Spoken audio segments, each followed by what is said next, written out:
Assalamualaikum warahmatullahi wabarakatuh. Salam sejahtera untuk kita semua. Om Swastiastu, Namo Buddhaya. Perkenalkan, nama saya Wulan Safitri. Saya dari Pertukaran Mahasiswa Program Kampus Merdeka. Di sini saya akan mendeskripsi mengenai sistem informasi registrasi pasien di Puskesmas berbasis web yang telah saya rancang. Studi kasus yang terjadi adalah meningkatnya penyebaran berbagai macam penyakit setiap tahunnya mengakibatkan penggunaan jasa pelayanan kesehatan di berbagai pusat pelayanan kesehatan semakin meningkat, mulai dari klinik, puskesmas, hingga rumah sakit. Hal ini mengakibatkan tingginya perhatian pemerintah setempat terhadap peningkatan sarana dan prasarana layanan kesehatan, seperti yang dilakukan oleh beberapa dinas pendidikan yang berupaya untuk meningkatkan pelayanan kesehatan dengan melakukan beberapa program inovasi, seperti program One Puskesmas One Innovation, Mobile Care, Klinik Lansia, dan Call Center 199. Akan tetapi, setiap puskesmas di beberapa wilayah masih terlihat antrian pasien yang tidak teratur, serta keluhan pasien terhadap lambatnya pelayanan yang mereka terima. Pasien puskesmas selalu mengeluh akan lamanya proses registrasi yang harus mereka jalani, di mana mereka harus datang ke puskesmas terdekat untuk mendapatkan nomor antrian dan menunggu antrian untuk melakukan registrasi, sehingga kapasitas ruangan puskesmas yang tidak terlalu luas dan kondisi pandemi yang mengharuskan mereka menjaga jarak satu sama lain terkadang menyebabkan pasien harus berdiri mengantri untuk melakukan registrasi dan memperoleh pelayanan kesehatan. Untuk menghindari masalah tersebut, maka solusi apa yang harus kita lakukan? Nah, dari studi kasus yang terjadi ini, kita bisa lihat dari proses bisnis yang digunakan. Seperti yang pertama adalah proses bisnis yang terjadi saat ini, yaitu pasien datang ke puskesmas, lalu pasien mengantri untuk mendapatkan nomor antrian. Setelah mendapatkan nomor antrian, pasien mengisi data diri, lalu pasien mengantri lagi untuk dipanggil masuk sesuai nomor antrian untuk bertemu dokter. Dan dokter memeriksa pasien. Selanjutnya dokter memberikan resep obat kepada pasien untuk dibawa ke apotik. Dan pasien menyerahkan resep obat kepada apoteker untuk diracik. Dan apoteker memberikan struk pembayaran dan total transaksi pembelian obat. Kemudian barulah pasien menerima obat. Nah, dari studi kasus hingga proses bisnis yang terjadi saat ini, gimana sih biar kita nggak ngantri gitu dan mudah berkonsultasi dengan dokter? Nah, solusinya di sini saya merancang sistem yang akan mempermudah pasien untuk melakukan pelayanan di puskesmas. Definisi sistem yang saya tawarkan. Sistem aplikasi yang saya tawarkan ini ialah sistem informasi yang memberikan pelayanan berupa informasi pelayanan secara detail, mulai dari nomor antrian, jadwal dokter, konsultasi bersama dokter via online dan pelayanan lainnya. Kegunaan sistem ini dapat membantu pasien mendapatkan pelayanan yang lebih mudah, seperti registrasi tanpa harus mengantri, melihat jadwal dokter tanpa harus datang ke puskesmas, dan lain sebagainya. Lalu kemampuan sistem. Kemampuan sistem yang saya rancang ini yaitu ketika seorang pasien membuka aplikasi ini, maka yang muncul adalah layanan yang menunjukkan pemesanan nomor antrian, konsultasi bersama dokter, dan mendapatkan resep dokter melalui sistem ini, dan menyajikan fitur-fitur yang dapat memberikan pelayanan yang terbaik dan mempermudah pasien untuk melakukan pengobatan. Selanjutnya, target pengguna. Siapa saja sih yang bisa menggunakan sistem ini? Tentunya pasien atau masyarakat yang ingin berobat, dokter, perawat atau karyawan yang bekerja di puskesmas tersebut, apoteker, dan operator sistem atau admin.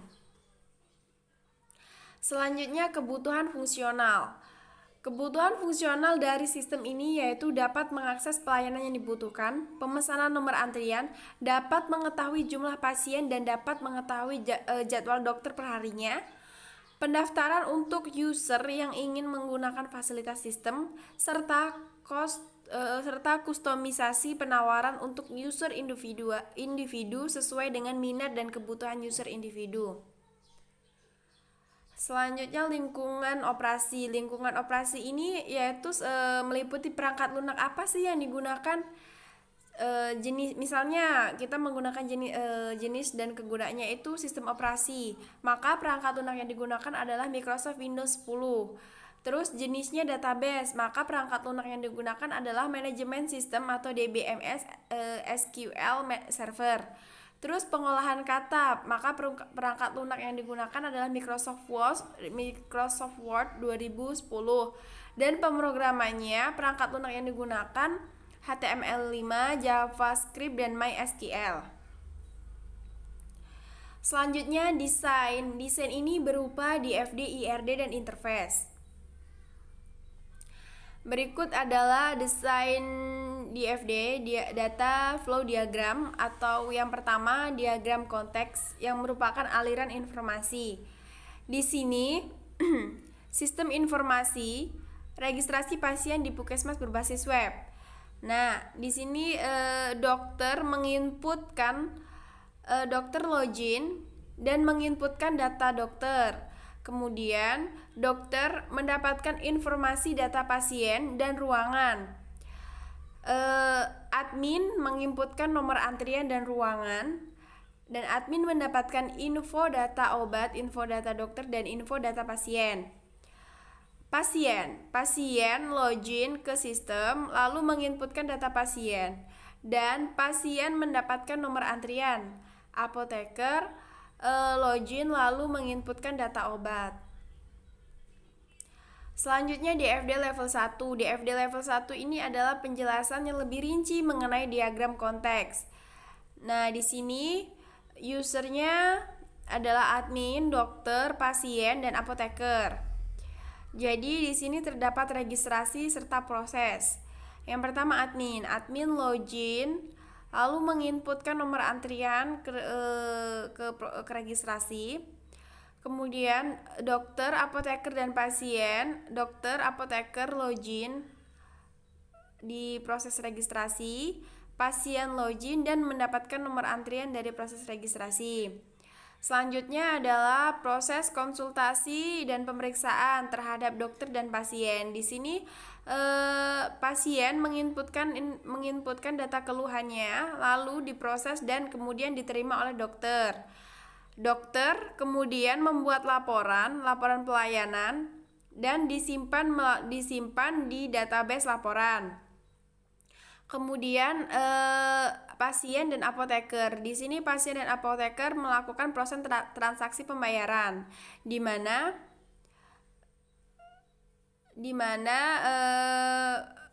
pasien memberikan resep dokter yang didapat dari proses pengobatan. Resep dokter itu dilakukan setelah melakukan proses konsultasi. Nah, di sini pasien mendapatkan informasi resep dokter dan apoteker juga mendapatkan informasi data resep dari dokter. Apoteker juga menginput stok obat dan diinformasikan kepada dokter jumlah obat yang tersedia itu apa saja. Lalu setelah mendapatkan informasi resep dokter, apoteker setelah meracik memberikan struk pembayaran di proses transaksi pembayaran. Kemudian kemudian diberikan kepada pasien informasi struk pembayaran obat dan pasien melakukan pembayaran. Selanjutnya DFD level 2 proses 1. DFD level 2 proses 1 ini merupakan proses registrasi di mana admin menginput data nomor antrian, kemudian disimpan di data registrasi nomor antrian dan kemudian disimpan di data nomor antrian. Selanjutnya DFD level 2 proses 2, di mana berisikan tentang proses-proses pelayanan seperti proses konsultasi, proses pengobatan, proses transaksi, dan proses laporan. Nah, di sini yang pertama adalah pasien dengan dokter. Pasien menginputkan data keluhan, kemudian pas melakukan proses konsultasi dan kemudian menginformasikan kepada dokter tentang keluhan apa yang dirasakan oleh pasien. Kemudian dokter Di proses pengobatan, dokter memberikan data resep obat, kemudian data resep obat disimpan di database informasi resep obat. Kemudian proses transaksi pembayaran. Di sini terdapat usernya terdapat apoteker dan pasien, di mana apoteker menginputkan data pembayaran, kemudian akan diproses di dalam transaksi pembayaran dan mengeluarkan informasi struk pembayaran kepada pasien, di mana pasien akan melakukan pembayaran di situ untuk menebus obatnya. Selanjutnya proses laporan, di mana usernya terdapat dokter. Di sini dokter menginput data laporan pelayanan. Nah, kemudian diproses di dalam proses laporan dan dikeluarkan atau dan kemudian disimpan di database laporan. Selanjutnya IRD, Entity Relationship Diagram. Di sini entitinya terdapat kamar, pasien, obat, apoteker, dokter, dan admin, di mana yang masing-masingnya mempunyai atribut, yaitu kamar atributnya harga, fasilitas, jenis kamar, nama kamar, dan ID kamar. Adminnya ID kamar, admin mempunyai atribut berupa ID kamar, nama admin, jenis kelamin, nomor telepon, dan alamat.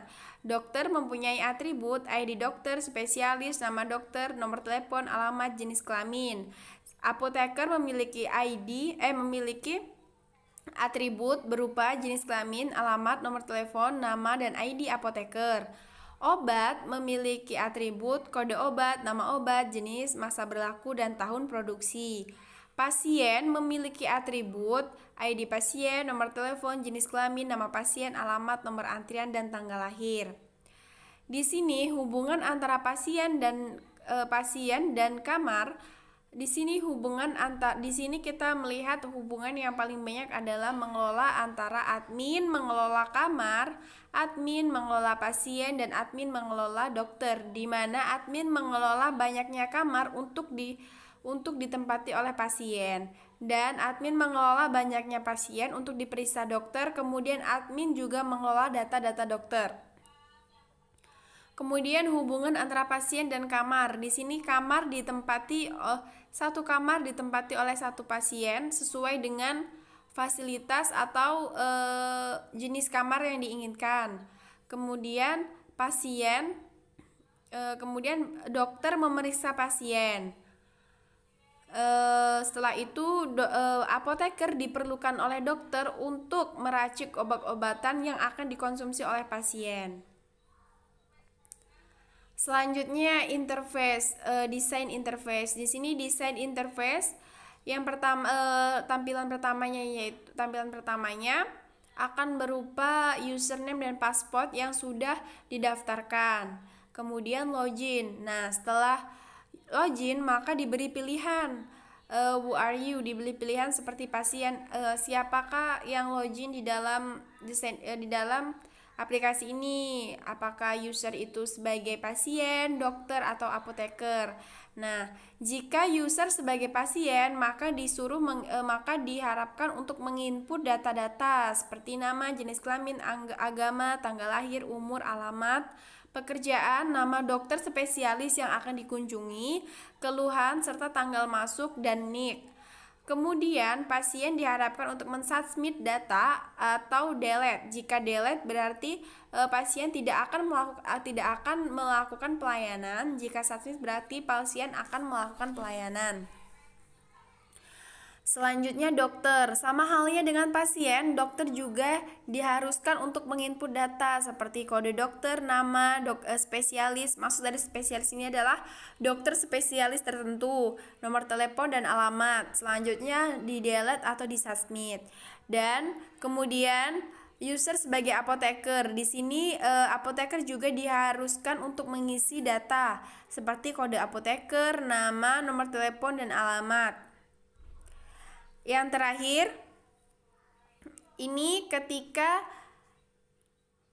pasien ingin melakukan pelayanan via online atau web. Jadi nanti jika via online maka akan tampilannya seperti ini. Jika tidak maka nanti akan muncul instruksi tulisan seperti nomor antrian dikirim via email. Tapi jika pasien ingin melakukan pelayanan di puskesmas, maka yang muncul tampilannya seperti ini. Bertemu dokter ini isinya adalah nanti pasien dapat berkonsultasi langsung lewat aplikasi dengan dokter di laman bertemu dokter. Jika apotek ini, pasien akan memberikan resep kepada apoteker, dokter men-share resep kepada apoteker, dan apoteker memberikan struk pembayaran serta obat-obat serta jenis-jenis obat yang bisa ditebus, dan payment ini berupa transaksi pembayaran. Itulah sistem yang saya rancang. Kiranya ada salah, saya mohon maaf. Saya akhiri, wabillahi taufiq wal hidayah. Wassalamualaikum warahmatullahi wabarakatuh.